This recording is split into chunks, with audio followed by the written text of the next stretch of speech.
اعوذ باللہ من الشیطان الرجیم بسم اللہ الرحمن الرحیم بسم اللہ الرحمن الرحیم۔ شروع کرتا ہوں میں اللہ کے نام سے جو رحمان اور رحیم ہے۔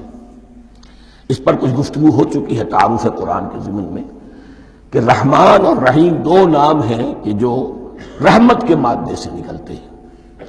رحمان میں اللہ تعالیٰ کی رحمت کا جوش، ہیجانی کیفیت، طوفانی کیفیت، اور رحیم میں اللہ تعالیٰ کی رحمت کا دوام اور تسلسل۔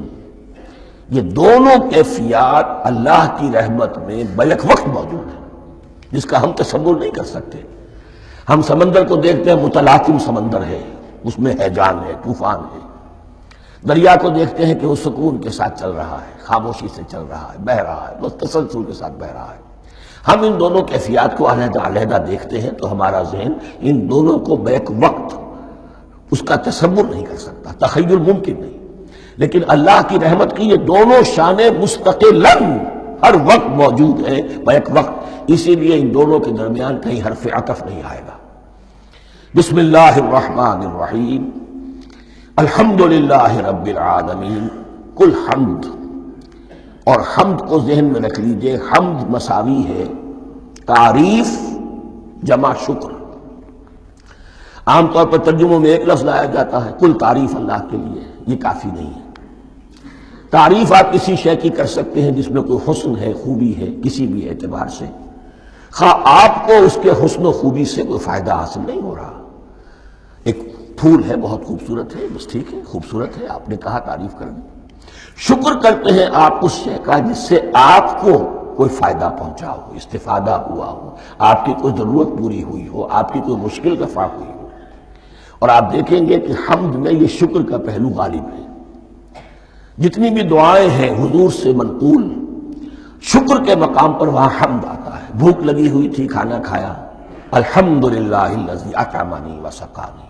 اب یہاں دیکھیے ترجمہ تعریف نہیں، شکر ہے اس اللہ کا جس نے مجھے کھلایا اور پلایا۔ آپ بیت الخلاء سے باہر آئے، نجاستیں آپ سے دور ہو گئی، طبیعت میں انشراح ہوا، الحمدللہ الذی اذھب عنی الاذی وعافانی۔ اور شکر ہے اس اللہ کا جس نے اذیت بخش چیزیں مجھ سے دور کر دی اور مجھے عافیت بخشی۔ تو یہ الحمدللہ رب العالمین، اللہ تعالیٰ کا حسن و کمال اور حسن و جمال اپنی جگہ بھی اس انتہا کا ہے کہ جتنی تعریف اس کا حق ہے ہم کر ہی نہیں سکتے، لیکن اس کے احسانات اور انعامات ہم پر اتنے ہیں کہ ہم ان کو بھی گن نہیں سکتے۔ لہذا ایک ہی احصاء ہم نے کر دیا الف لام کے ساتھ، الحمدللہ رب العالمین۔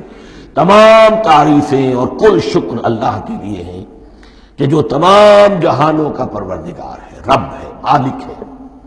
رب میں ایک مفہوم ہوتا ہے ربوبیت کا، اور اس میں مفہوم شامل ہوتا ہے تربیت کا، ربیانی صغیرہ۔ تو مالک ہونا اور تربیت دینا، آپ جس شے کے مالک ہوں گے آپ چاہیں گے اس میں بڑھوتری ہو، اس میں اضافہ ہو، وہ نشو و نما پائے۔ تو یہ دونوں چیزیں آپس میں ایک دوسرے کا جڑی ہوئی ہیں، پروردگار بھی اور مالک بھی۔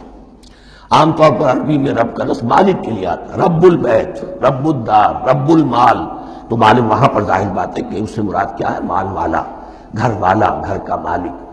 تو کل شکر اور کل تعریف اس اللہ کے لیے ہے جو تمام جہانوں کا مالک بھی ہے اور پروردگار بھی ہے۔